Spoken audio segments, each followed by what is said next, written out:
अपने एक्स को ब्लॉक करना है या नहीं करना, छोटे व्लॉग्स मैंने इस पे बनाए हुए हैं, लेकिन long vlog step by step बताने लगी हूँ। क्या प्रोसेस अपनाना है फ़ोन ब्लॉकिंग के हवाले से, सोशल मीडिया के डिफरेंट प्लेटफॉर्म्स कह सकते हैं वो भी इसमें काउंट होंगे, including phone number, WhatsApp, Facebook, अगर स्नैपचैट पे बात करते हैं, या कोई भी ऐसा प्लेटफॉर्म जिससे आप उसके साथ राब्ता किए हुए हैं, उसको ब्लॉक करना है या नहीं करना, और अगर नहीं करना तो क्यों नहीं करना, करने से माइंड पे क्या इम्पैक्ट आता है और ना करने से माइंड पे क्या इम्पैक्ट आता है आपके एक्स के, वो बताऊंगी स्टेप बाय स्टेप। सबसे पहली जो चीज़ आपने जहन में रखनी है वो ये है, जब आपका माइंड आपको उकसाए ब्लॉक करने के लिए, तो आपने हैपनिंग देखनी है क्या हुई है। ब्रेकअप किस तरह की कंडीशन में हुआ है, बहुत ज़्यादा लड़ाई झगड़े पे हुआ है, सामने वाले के गलत रवैये पर हुआ है, इग्नोरेंस पे हुआ है, दोनों खामोशी कर चुके हैं रिलेशनशिप में, एक दूसरे से दोनों ही बात नहीं करना चाहते, या दोनों में से कोई एक बात करना चाहता है लेकिन सामने वाले के बहुत ज़्यादा हार्श रवैये पर वो बात नहीं कर रहा। तो इनमें से सिचुएशन कोई भी हो, लेकिन सबसे पहले रीजंस जान लीजिए कि अगर आप ब्लॉक करना चाहते हैं तो आपके माइंड में क्या चल रहा है और क्या बेसिक वजूहात होती हैं ब्लॉक करने की, और उसमें से जो भी आपकी कोई रीज़न होगी उसे माइंड में रखते हुए स्टेप बाय स्टेप इसका सोल्यूशन देख लीजिएगा। सबसे पहली रीज़न ये होती है कि आप चाहते हैं कि उसे पता चले कि आप उससे बात नहीं करना चाहते। दूसरी रीज़न ये है, आप चाहते हैं कि उसे पता चले कि आपने सारे रिश्ते ख़त्म कर दिए हैं। तीसरी रीज़न ये होती है कि आप उसे बताना चाहते हैं कि तुम कोई इतने इम्पोर्टेंट नहीं हो मेरे लिए, तुम्हारे बगैर भी मैं ज़िंदगी गुजार सकता हूँ। चौथी रीज़न ये होती है कि आप उसे प्रोवोक कर रहे हैं कि देखो मैंने तुम्हें ब्लॉक कर दिया है, आओ मुझे मनाओ। और पांचवी रीज़न ये हो सकती है कि आप उसे ब्लॉक करके वाकई ही मूव ऑन होना चाहते हैं, तो आपको लगता है कि ब्लॉक करने से आपको मूव ऑन होने में आसानी होगी। अब इनमें से कोई एक रीज़न हो सकती है, इनसे बाहर भी कोई रीज़न हो सकती है, लेकिन ये बेसिक रीज़न्स हैं जो कान यहाँ से पकड़ें या घुमा के पकड़ें, आता यहीं पे है। मिलता जुलता सिनेरियो ही होगा तो आप उसे ब्लॉक करने का इरादा किए हुए हैं। जब रीजंस पता चल गई तो नेक्स्ट स्टेप ये है कि आपने रिलेशनशिप रखना है आगे या नहीं रखना। तो ब्लॉक करने के हवाले से कितना इम्पोर्टेंट अमल होता है ये किसी भी रिलेशनशिप को बरकरार रखने में या ख़त्म करने में, उस पर नज़र डाल लेते हैं।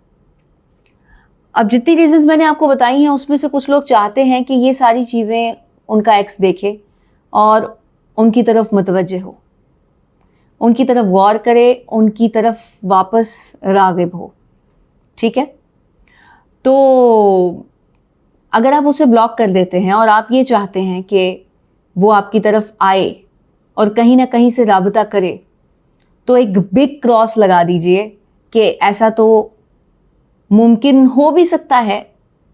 अगर शैटर्ड माइंड वाला एक्स होगा तो शायद गुस्से में आकर कर ले, बाइपोलर है या फिर एंग्शियस पर्सनालिटी है, या फिर ये कह सकते हैं कि जो इंसान बहुत ज़्यादा बेचैन हो जाते हैं और उनको लगता है कि पता नहीं अब वाकई तो कोई इंसान हमारी ज़िंदगी से नहीं चला गया, तो वो शायद आपकी तरफ लपक भी पड़े, लेकिन फिर भी मामलात वैसे ठीक नहीं होने वाले जैसे कि होने चाहिए। जब आप ब्लॉक करते हैं उसको वापस लाने के लिए, तो उसके माइंड पे जो इम्पैक्ट जाता है, चाहे वो किसी भी पर्सनालिटी काइंड से ताल्लुक़ रखता हो, वो ये जाता है कि आप आगे नहीं बढ़ना चाहते या आप उसे प्रोवोक कर रहे हैं। इन दोनों में से एक ही होता है। प्रोवोक करने पर शायद वो गुस्से में वापस आ जाएं, जैसे कि मैंने पहले बताया, और अगर ये सोच रहे हैं कि आपने दरवाज़ा वाकई बंद कर दिया है तो शायद वो वापस ना आए, ये सोच के कि आपने एक बैरियर क्रिएट कर दिया है।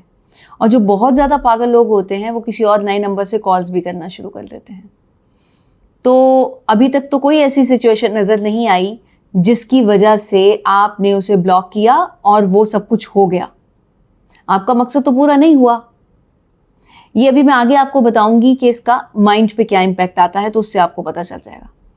और अगर आप ये चाहते हैं कि वो वाकई आपकी ज़िंदगी से चला जाए, दूसरा सिनेरियो, तो आप उसे ब्लॉक करते हैं, तो आपका रिएक्शन गया।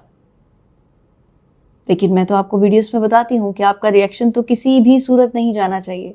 आप क्या सोचते हैं, कौन सी चीज़ बुरी लगती है, कौन सी चीज़ अच्छी लगती है, आपकी लाइफ में उसकी कितनी इंपॉर्टेंस है, कम से कम अब तो उसको बताने की ज़रूरत नहीं है। तो ब्लॉक करने से आपका पूरा माइंड में जो चल रहा होता है वो स्टोरी उसके सामने आया हो जाती है, और आप उसे बता रहे हो कि मेरे इमोशंस पे इतना काबू नहीं है मुझे, इसलिए मैं ब्लॉक का बैरियर लगा रहा हूँ ताकि ना तुम आ सको ना मैं आ सकूं। ख़त्म करने की सूरत में वाइंड अप हमेशा मैंने बताया है कि अच्छे तरीके से होना चाहिए, क्योंकि वो आपके लिए, आपकी मेंटल हेल्थ के लिए बहुत ज़रूरी है कि आप अच्छे से वाइंड अप। अब जल्दी से आ जाते हैं कि माइंड पर क्या इम्पैक्ट डलता है या मेंटल प्रोसेस क्या होता है। नॉर्मली मेंटल प्रोसेस मैं पहले बताती होती हूँ, लेकिन इसमें ये चीज़ें जानना पहले ज़रूरी थी। अब आप देखिए कि कोई भी एक्ट आप करते हैं ब्लॉक करने का, वो चाहे आप ये सोच के करें कि वापस आए या ना आए, तो इम्पैक्ट क्या डलेगा आपके माइंड पे और सामने वाले के माइंड पे, तो तब आपको रिजल्ट निकालने में आसानी हो जाएगी। जब आप ब्लॉक करते हैं तो आप दूसरे इंसान पर अपनी कमज़ोरी जाहिर कर रहे हैं कि मैं इमोशनली वीक हूँ, मुझे ये सहारा लेना पड़ा है तुमसे दूर रहने के लिए, या आप उसको ये मैसेज दे रहे हो कि मुझसे बात ना करो। और अक्सर मेरे क्लाइंट्स जो मुझे कॉल करते हैं वो कहते हैं जी मैं तो उसे अपनी लाइफ में अब चाहता नहीं हूँ, तो इसीलिए मैंने उसे ब्लॉक कर दिया है, तो मैं नहीं चाहता कि वो अपनी वीकनेस की वजह से मुझे तंग करे। लेकिन कहीं ना कहीं अगर मेरे पास कोई क्लाइंट आता है उसको ब्लॉक करने के बावजूद, तो इट मीन्स कि उसने अपना रिलेशनशिप अच्छे से वाइंड अप नहीं किया। जब आप क्लोज अच्छे तरीके से नहीं करते किसी भी रिलेशनशिप को, तो वो आपको आने वाली ज़िंदगी में तंग करता रहता है। और एग्रेसिवनेस के साथ जो भी रिलेशनशिप फिनिश किया जाता है, या अपनी तरफ से ये समझा जाता है कि मैंने इसका दरवाज़ा बंद कर दिया है, क्लोज कर दिया है, वो कहीं ना कहीं आपको अनकॉन्शियसली और आपके सबकॉन्शियस में अपनी छाप छोड़ चुका होता है और तंग करता रहता है। और यही सारा प्रोसीजर अगर अच्छे तरीके से कर लिया जाए तो आपको भी तकलीफ नहीं होगी और शायद दूसरे वाले की भी तकलीफ कम हो जाए।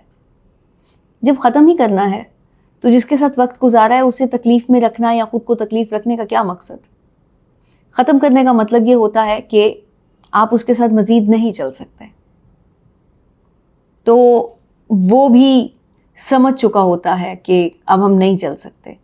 तो फिर ब्लॉक करने से, अपनी एग्रेसिवनेस दिखाने से सिर्फ और सिर्फ आपके अंदर की गिरा बढ़ती है, एक के ऊपर एक गिरा, एक के ऊपर एक गिरा, और आपको वो ब्लॉक बार बार उसकी नेगेटिव वाइब्स और फीलिंग्स और नेगेटिव इमेजेस उभार उभार कर लेकर आता है। जबकि अगर ब्लॉक ना करें और आप एक दफ़ा बस कह दें कि हाँ हम मज़ीद नहीं चल सकते और अपने इमोशंस पे काबू करना सीख लें, तो होगा ये कि आपकी ज़िंदगी आगे बगैर किसी बर्डन के बढ़ेगी। तो मेंटल प्रोसेस कुछ हद तक आपको समझ आया होगा। अब दूसरी तरफ आ जाते हैं, जबकि आप उसे अपनी लाइफ में चाहते हैं और ब्लॉक कर दें और उसे प्रोवोक करने की कोशिश करें या उसको गुस्सा दिखाने की कोशिश करें कि तुमने ये हरकत बहुत गलत की है। काफ़ी क्लाइंट्स मुझसे ये सवाल करते हैं कि अगर हम ये एग्रेसिवनेस या गुस्सा नहीं दिखाएंगे तो सामने वाले को पता कैसे चलेगा। आपके ब्लॉक करने से उसको वैसे भी नहीं पता चलने वाला। उसकी रीज़न ये है कि ब्लॉक एग्रेसिवनेस की निशानी है, और अगर आप उसके ऊपर ये शो करते हैं कि मैंने तुम्हें ब्लॉक कर दिया है और अब देखो मुझे तुम पे कितना गुस्सा है, उसके लिए नो कॉन्टेक्ट की सीरीज़ देखिए। उसके जो पैटर्न्स हैं किसी के साथ नो कॉन्टेक्ट करने के, वो अप्लाई होंगे यहाँ पर। क्योंकि अगर आप उसे अपनी लाइफ में चाहते हैं तो आपके माइंड में जो कुछ भी चल रहा हो कि मैं उसे कुछ एहसास दिलाना चाहता हूँ, मैं चाहता हूँ कि उसे अपनी गलती पर शर्मिंदगी हो, मैं चाहता हूँ कि वो मेरी लाइफ में खुद से वापस आए, मैं चाहता हूँ कि हमारी ज़िंदगी बिल्कुल पहले जैसी हो तो आपको नो कॉन्ट्रैक्ट फॉलो करना पड़ेगा, जिस तरह के मैं बता रही हूँ। प्लेलिस्ट मैंने यहाँ पिन कर ली है और उस पर क्लिक करके आप अपनी मर्ज़ी से जो भी आपकी प्रॉब्लम है टॉपिक के लिहाज से आप सिलेक्ट करके उसे वॉच कर सकते हैं। अब ये जब सारा प्रोसेस आपको पता चल गया तो एक लास्ट पॉइंट जो कि अपनी ज़िंदगी में अपने एक्स को वापस चाहते हैं और ब्लॉक करते हैं, वो भी ये समझ लें कि जब आप उसे ब्लॉक करते हैं या ये बताते हैं कि मैं तुम्हें इसीलिए रोक रहा हूँ कि मैं तुमसे गुस्सा हूँ, तो आपने एक ऐसा स्टेप ना चाहते हुए भी उठा लिया जो ये जाहिर करता है कि आप कांटेक्ट नहीं रखना चाहते। इस फॉर्मूले के तहत आपने चलना है कि आप उसे एहसास ज़रूर दिलाएं, लेकिन अपने दरवाजे नहीं बंद करने। आपने अपनी तरफ आने का कोई रास्ता नहीं रोकना है। अगर आप रोकेंगे तो सामने वाले को आपके ऊपर ट्रस्ट करने में प्रॉब्लम होगी, आपकी रिलायबिलिटी पे सवाल उठेगा, कंसिस्टेंसी पे सवाल उठेगा। और अक्सर लोग ये बताना चाहते हैं कि अब बस हमने फ़ैसला कर लिया है, तो आपके ये करने से उस पर वो इम्पैक्ट नहीं जाने वाला जो कि आप डालना चाहते हैं, बल्कि उल्टा ही होएगा। और जब उल्टा होगा तो फिर रिज़ल्ट तो आपकी मर्ज़ी का नहीं मिलने वाला ना।